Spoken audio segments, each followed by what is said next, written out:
Louvado seja o nosso Senhor Jesus Cristo, para sempre seja louvado. Estamos retomando as nossas aulas de Teologia do Corpo e nesta aula nós iremos concluir o capítulo 2 do livro Teologia do Corpo para Principiantes, do Christopher West. Nós iremos fazer um breve resumo da aula anterior e já apontar para o tema desta aula. Na aula anterior nós vimos as 3 experiências que o homem viveu no princípio. O homem criado por Deus, ele viveu 3 experiências que o marcaram profundamente e que marcam também a nossa existência de homem histórico. Essas 3 experiências são a solidão original, a unidade original e a nudez original. Essas 3 experiências, elas apontam para algo mais profundo no homem e de que a vida do homem não foi feita para ele mesmo, mas para algo além de si. Dessas 3 experiências, nós podemos chegar a 3 conclusões, que são as seguintes. Primeira, o homem é pessoa e por isso é um ser de abertura a Deus e abertura ao próximo. Isso tem a ver com a experiência da solidão original, em que o homem se descobre como um sujeito, um ser pessoal. A segunda conclusão, é de que o homem foi criado para a comunhão. Isso nós podemos descobrir através da experiência da unidade original que o homem experimentou lá no princípio. E a terceira conclusão é de que o homem foi criado para amar e ser amado. E por isso ele não é um objeto para ser usado e descartado. E isso tem a ver com a experiência da nudez original. Essas 3 experiências, elas foram analisadas pelo Papa São João Paulo II nas catequeses da Teologia do Corpo, naquilo que ficou conhecido como o primeiro ciclo, que vai da catequese número 1 até a catequese 23. E ele faz a análise dessas 3 experiências originais e ele conclui que essas 3 experiências elas podem ser resumidas e elas apontam para uma realidade chamada significado esponsal do corpo. Este é um conceito fundamental dentro da teologia do corpo. Essas 3 experiências do homem primordial, elas apontam para isso. O corpo do homem, o ser do homem, ele tem um significado esponsal, um significado nupcial. E este é o tema desta nossa aula.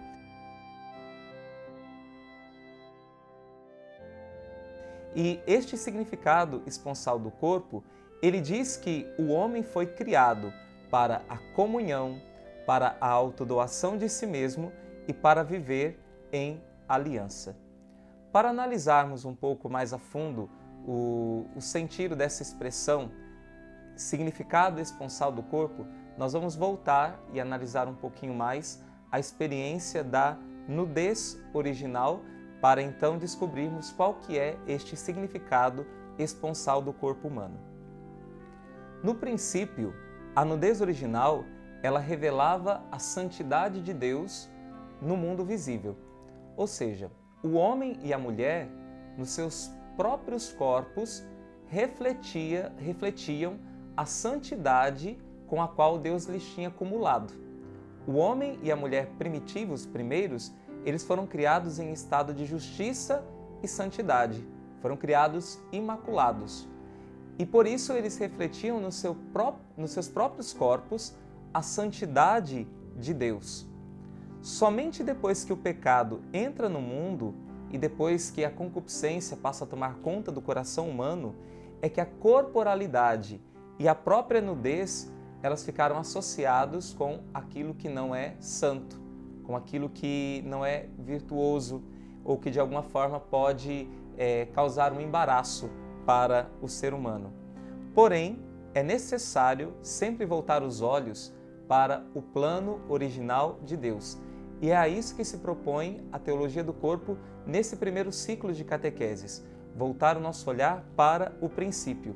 Se hoje nós olhamos para a realidade da sexualidade no nosso mundo, para a forma como o corpo humano ele é interpretado e exposto até no nosso mundo, nós devemos sempre nos lembrar da frase de Jesus quando ele fala com os fariseus a respeito do adultério. No princípio não era assim. Se hoje nós vemos a realidade do corpo humano como uma realidade desvirtuada, ou uma realidade que pode levar ao pecado, ou assim é vivida por muitas pessoas, nós devemos sempre nos lembrar desta frase: no princípio não era assim. O plano original de Deus não foi esse. Então, nós somos chamados a crescer na santidade, porque ao crescer na santidade nós iremos resgatar esse sentido original do corpo humano. Então, a santidade humana, ela é o que permite ao homem exprimir esse mistério de autodoação através do seu corpo, isto é, através de um dom sincero de si mesmo. Nós já citamos aqui nas nossas aulas uma frase que marca toda a doutrina de São João Paulo II, que é aquela frase da Gaudium et Spes que diz que Jesus é o homem perfeito que revela o homem ao próprio homem. Mas existe uma outra frase que São João Paulo II citava abundantemente desse mesmo documento, Gaudium et Spes, que é a seguinte: o homem não pode realizar-se plenamente senão pelo dom sincero de si mesmo. Nós só encontraremos a realização do nosso ser a partir do momento em que nós vivemos a doação de nós mesmos a Deus e também ao nosso próximo. Nós só podemos descobrir a nossa verdadeira identidade, quem somos nós, amando como Deus ama, porque nós fomos criados à imagem de Deus. E ao amar como Ele ama, nós vamos fazer com que esta imagem ela seja resplandecente em nós. É por isso que no Evangelho, Jesus ele insiste conosco e deixa como mandamento central do cristianismo este mandamento do amor. Amai-vos uns aos outros como eu vos amei. Porque o amor de Cristo é um amor de entrega total, de dom sincero de si mesmo. E somente ao amarmos como Cristo amou, isto mostrará que nós estamos levando o nosso ser ao nível máximo em que uma pessoa pode realizar e chegar nesse mundo. Cristo nos pede: amai-vos uns aos outros como eu vos amei. E como foi que Cristo nos amou? Nós temos isso expresso por meio das suas palavras na última ceia. Isto é o meu corpo entregue por vós. E isso que ele fala na última ceia e realiza o ato da consagração do pão eucarístico, ele realiza depois na cruz. Isto é o meu corpo entregue por vós. Aqui então nós temos uma teologia do corpo. No corpo de Cristo entregue na Eucaristia, no corpo de Cristo entregue na cruz, nós temos o modelo perfeito daquilo que é a autodoação, daquilo que é o dom sincero de si mesmo, que todo homem, que toda mulher é chamado a viver também e a fazer resplandecer nas suas vidas. Aqui o sentido belíssimo da comunhão.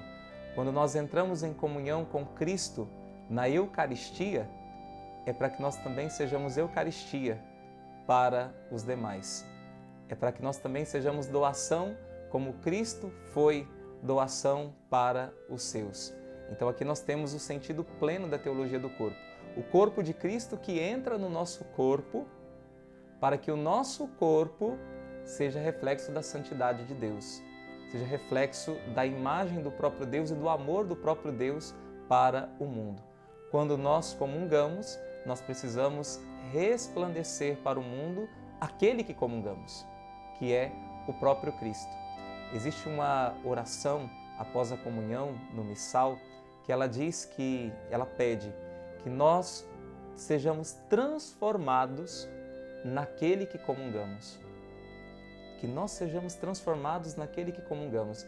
Este é o sentido da comunhão sacramental que nós temos com Cristo através da Eucaristia. E aqui nós temos uma verdadeira teologia do corpo, porque ao comungarmos nós somos chamados a resplandecer no nosso corpo aquilo que Cristo foi também para o mundo. Por isso, o amor, que é uma realidade espiritual, ele deve ser manifesto e realizado através do corpo. Porque foi assim que Cristo fez. Cristo realizou o amor no seu corpo. Cristo realizou o amor no seu corpo doado, no seu corpo totalmente entregue. Então agora voltando à realidade da nudez primitiva. O primeiro homem e a primeira mulher, eles descobriram, naquela nudez primitiva em que eles estavam muito à vontade um com o outro no paraíso, eles descobriram o significado esponsal do corpo. E aqui a palavra esponsal também pode ser usada com os outros sinônimos de conjugal, marital, nupcial. E esse amor esponsal é um amor de autodoação total, é um amor que não se reserva. Nas suas catequeses, na catequese 15, São João Paulo II diz o seguinte: o corpo humano, na sua masculinidade e feminilidade, visto no mistério mesmo da criação, é não só fonte de fecundidade e procriação, mas encerra desde o princípio o atributo esponsal, isto é, a capacidade de exprimir o amor. Exatamente aquele amor em que o homem se torna dom e, mediante este dom, pratica o sentido mesmo do seu ser e da sua existência. Desta forma, então, nós podemos ver que o significado da vida está impresso no nosso próprio corpo e na nossa própria sexualidade, porque o sentido da nossa vida é esse movimento de sair de si, esse movimento de doar-se. Assim como Deus, no transbordamento do seu amor, ele sai de si para amar o Filho e também ele sai de si para amar as criaturas, para um transbordamento do amor na obra da criação e especialmente um transbordamento no amor para o homem que ele cria à sua imagem e semelhança. Por isso, o objetivo de toda a vida, o objetivo da nossa vida humana é amar como Deus ama. E é a isso que o nosso corpo, como homens e mulheres, nos convida. Então, o corpo do homem e da mulher, eles refletem esta realidade esponsal e nupcial. E isso nós podemos ver está escrito no corpo humano. O corpo humano, ele tem uma linguagem, nós podemos dizer assim. O corpo humano, ele fala, ele revela algo do mistério de Deus. E nós podemos ver que o corpo do homem e da mulher, eles são complementares, perfeitamente complementares. Eles são diferentes, mas ao mesmo tempo complementares entre si. Que também nós podemos ver o seguinte no corpo humano: o homem e a mulher foram criados para serem dom um para o outro. E esse dom mútuo, ele conduz a um terceiro, que é o filho que nasce da união de um homem e de uma mulher, desta complementariedade. E esta paternidade e maternidade coroam e revelam completamente o mistério da sexualidade e do amor humano. Um amor que não fica apenas ensimesmado no egoísmo a dois, mas o amor que dá origem também a um terceiro. Um terceiro que vai ser, que vai receber o amor dos dois, que vai partilhar do amor também que aqueles dois tiveram entre si. Então, o chamado à procriação no princípio é um chamado para amar a imagem de Deus e assim realizar o próprio significado do nosso ser e da nossa existência. Por isso, Christopher West diz o seguinte: o casamento e a procriação também, eles não são a única forma de amar como Deus ama. Sempre que imitamos a Cristo na doação dos nossos corpos pelos outros, exprimimos o significado esponsal do corpo. E aqui entra a realidade também do celibato pelo reino dos céus. O celibato também é uma forma de viver a própria dimensão corporal e a própria sexualidade, porque se trata também de uma doação, se trata também de uma manifestação do próprio ser para o mundo.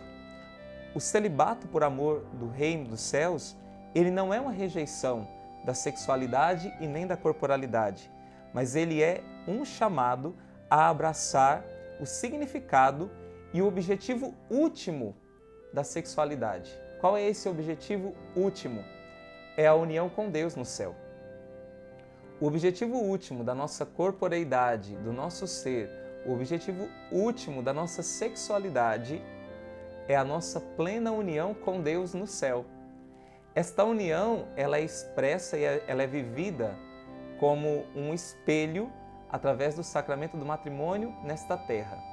Mas o celibato e aqueles que são consagrados, eles refletem no seu próprio ser aquele que é o objetivo último de todo ser humano, estar plenamente unido a Deus no céu. No céu não vai haver casamento. No céu nós iremos nos amar perfeitamente uns aos outros, iremos amar perfeitamente a Deus e Deus irá nos amar perfeitamente, mas não haverá esta realidade matrimonial. A realidade matrimonial, ela é apenas a figura de algo muito maior, de algo mais glorioso, que é a união eterna de Cristo com a sua igreja. É por isso que o livro do Apocalipse, quando vai descrever as alegrias do céu, descreve como uma festa de casamento, as núpcias do Cordeiro, o Cristo que desposa a igreja, sua esposa. O celibato aponta para esta realidade, aponta para a realidade definitiva que nós iremos viver no céu, que o amor humano aqui na terra, o amor conjugal, o amor marital, ele é um amor apenas para este mundo. É por isso que o matrimônio é até que a morte os separe, porque no céu não vai haver matrimônio. No céu haverá um matrimônio místico com Deus, uma união perfeita com Deus. Então, quem escolhe o celibato já vive nesta terra a realidade do casamento eterno e é chamado a expressar isso também para o mundo, e os consagrados são chamados a expressar isso na igreja para os fiéis que vivem o sacramento do matrimônio. Então, as duas vocações, tanto a vocação matrimonial como a vocação ao celibato, elas são vocações que se completam plenamente. Um sacerdote, ele, através da sua vida, ou uma freira, uma religiosa, um religioso consagrado, eles dizem para um casal: olha, esse amor de vocês, por mais bonito que seja, ele não é para sempre. E nenhum de vocês dois consegue preencher plenamente o coração um do outro, porque somente Deus consegue preencher plenamente o coração de cada um de vocês. Então, o sacerdote e os celibatários dizem para o casal que eles são chamados a viver uma comunhão mais plena com Deus. Mas, ao mesmo tempo, aqueles que vivem o sacramento do matrimônio dizem para o padre, para os consagrados, para os celibatários: padre, você precisa viver um amor concreto, você precisa viver um amor autêntico, você precisa viver um amor de atitudes para com as pessoas aqui nesta terra. Esse amor que irá ser vivido no céu de maneira plena, ele precisa ser vivido aqui também, expressado aqui para pessoas muito concretas. Então aqui nós temos a complementariedade das duas vocações. O matrimônio que ajuda o celibato e o celibato que ajuda o matrimônio a viverem plenamente a dimensão do amor ao próximo e também do amor a Deus. Por isso, Cristóvão West vai dizer que, seja qual for a vocação particular de cada um de nós, todos nós somos chamados a participar do amor de Deus e partilhá-lo com os outros, seja no celibato, seja no matrimônio. E é a pureza de coração que nos ajudará a viver esta realidade. Tanto no matrimônio como no celibato, nós somos chamados a viver a pureza de coração.